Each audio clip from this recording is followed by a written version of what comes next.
हम आपको बताएं कि पॉप फ्रांसिस के साथ खातून की बदतमीजी, हाथ से पकड़कर अपनी जानिब खींचने की कोशिश की गई। मजहबी पेशवा ने हाथ झटक कर अपनी जान छुड़वा ली। इस वाक़े की वीडियो मंजर-ए-आम पर आ गई।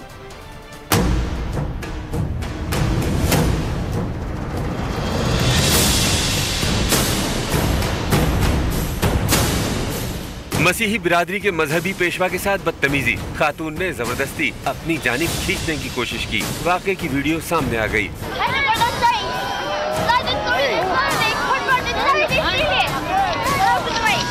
वेटिकन सिटी में अवामी तकरीब के दौरान मसीही बिरादरी के मजहबी पेशवा पॉप फ्रांसिस की शहरियों से हाथ मिलाकर मुलाकात। मजमे में मौजूद बच्चों को खास तौर पर प्यार करते रहे।